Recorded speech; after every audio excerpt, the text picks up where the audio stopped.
Yan, mini driving light version 2 high beam. Ayan. High beam. Ayan.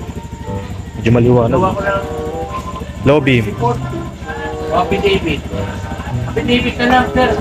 Sabihin nyo ba sa isang yun, in-English kayo na nga. Ayan. Passing light. Yung hindi na pumamit. Ayun no, sa ilalim. Ganda.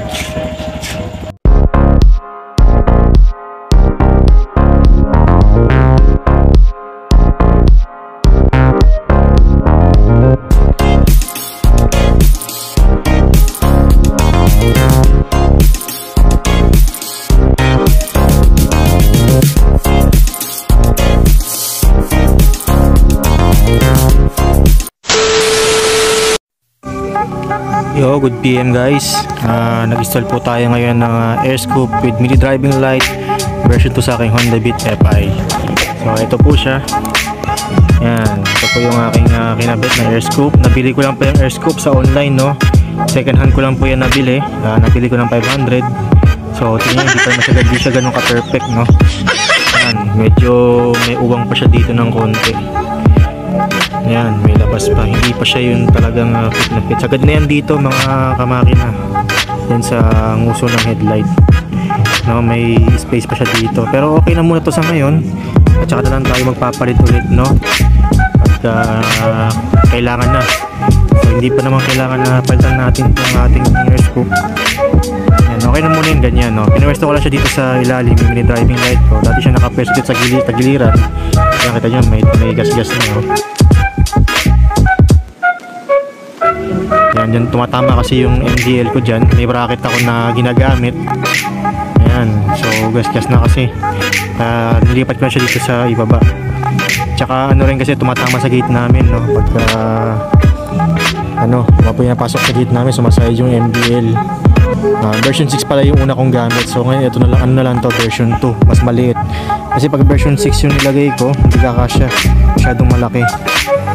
Bali ginawa ko, nagbaba ako ng front fender. Yan, pakita ko sa inyo yung aking ginawang pagbaba. Yan, hinili ako ng spacer. Yan, pagsamantala lang muna yan, hindi pa nakaharap na mas magandang bracket. Yan yung aking ginawa. Yan, yung wiring, ayusin ko pa yan. Tapos yung air scoop, naka-screw yan dito. Yan, makita yung screw yan dito sa ilalim. Hindi lang siya makita.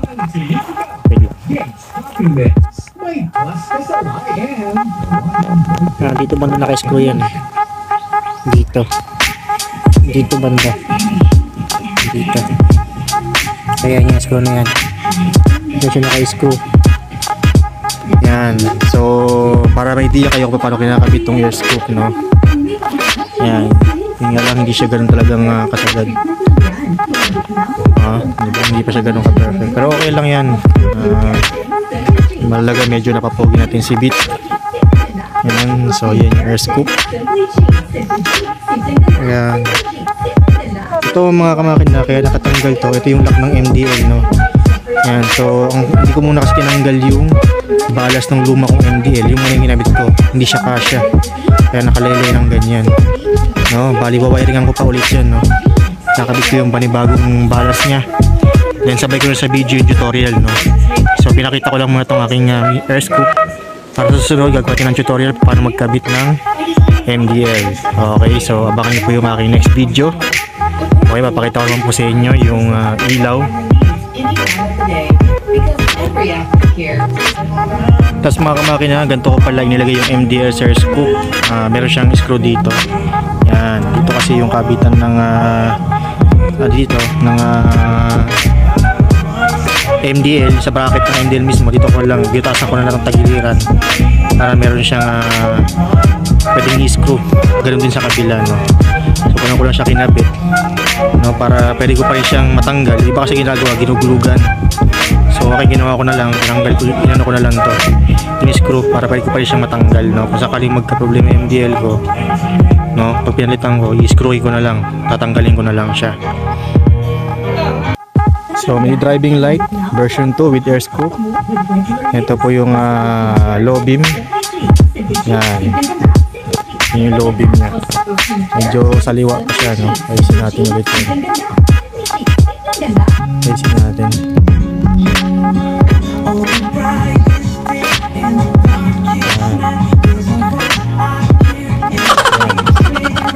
Ayan, low beam.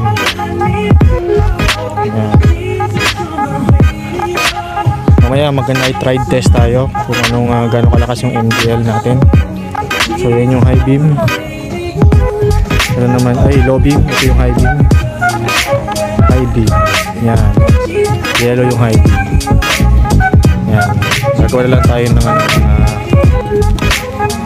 test ride para pakita ko sa inyo kung gano'ng kaliwanag yung aking MDL ay kinabit, no? Kung nakasilaw ba o hindi sa kasalubong natin.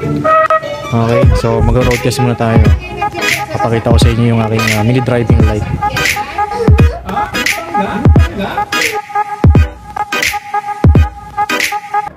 Bale, ito po, test ride tayo ng ng mini driving light, no? Sakto, no? Gabi tayo na test ride. Papakita ko sa inyo kung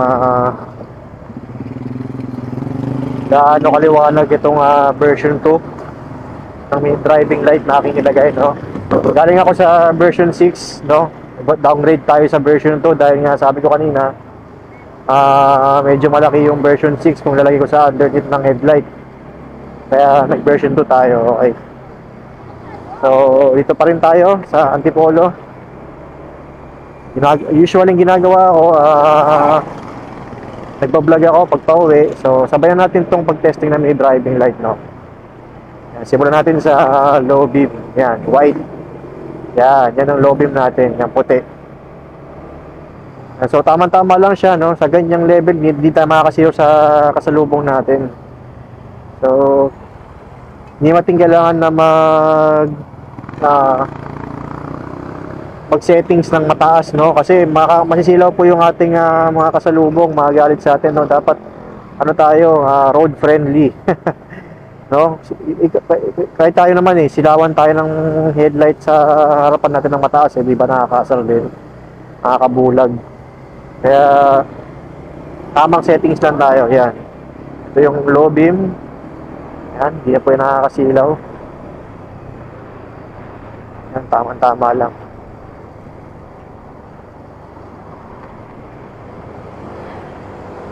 Yan, kaya yung mga kasalubong natin, no? Tataas ng ilaw, mga walang pakialam sa kasalubong. So tayo, doon lang tayo sa standard na settings, no?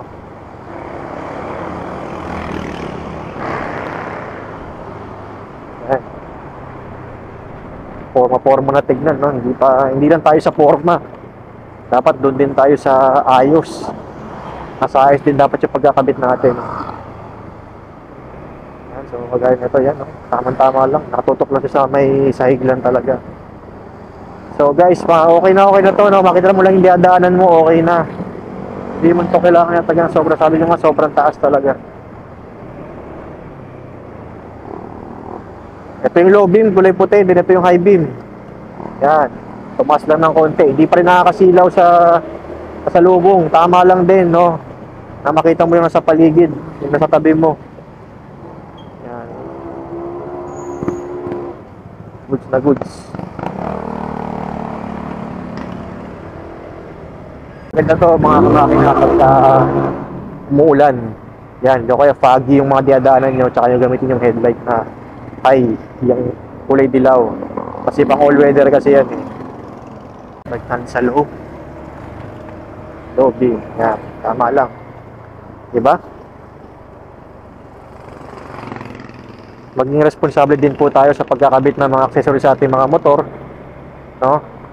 Ganyan pa tayo kabit ng kabit. Dapat tayo yung mga riders na nagsisilbing good model sa ating mga kapwa riders, no? May makita man tayo o makasalubong man tayo na mataas masyado yung ilaw, nasa sa inyo. Babawian nyo, taasan nyo rin ang headlight nyo. Pero kung ako sa inyo, wag na, no? Dapat naging tayo, pagkupakumbaba pa rin sa kalsada. So, para sa akin, ito na yung pinakatamang settings ng aking mini driving light, no, with air scoop.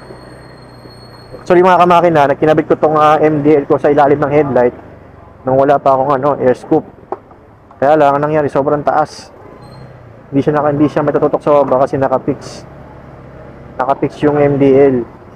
Kaya pagka inopen ko yung low beam pa lang, tutok na kagad sa mukha ng mga driver, no? So ayaw natin ng ganun, ayaw natin na nakaka-istorbo tayo sa kalsada. Maaari pa tayo maka-cause ng disgrasya, no? Baka yung makasalubong natin mahina pala yung mata sa silaw ng liwanag, no? Maka-disgrasya tayo, no? So ayan po, meron din akong passing light. Yan, passing light, yan, diba? Magkasama yung white tsaka yellow, kaya ginawa akong passing light. So okay na din yan, para lang mapansin lang tayo ng konti, no? Pagka overtake tayo o mag-signal tayo, ano tayo, na bawa galing tayong U-turn, para pagbigyan tayo, magpa-passing light tayo, basta mapansin lang yung ating mga motor, sapat na yun. Actually mga kamakina, itong paglalagay ng air scoop sa aking Honda Beat, matagal ko nang gustong setup talaga to, no? Hanggang busy lang tayo, tsaka yun, medyo kailangan din kasing budget, kaya medyo tagal, no? Meron tayong mga dapat na unahin bago natin unahin to. So at least nakakuha tayo ng mura lang, no? Second hand natin nakuha itong air scoop. So okay na yan, kahit na medyo hindi perfect yung pagkakakulma. So okay na yan, wala na ang problema dyan. Hindi man tayo masyadong maselan sa accessories, no? Basta't maayos natin makakabit at hindi nakakasagabal sa ating pagmamaneho. Okay na yan para sa akin. So yun po, bago ko tapusin aking video ito, hinahinahan ko po kayong mag-subscribe and like and share na rin po sa aking YouTube channel, no? Pakipollow na rin po yung aking FB page, Makina Adventure TV.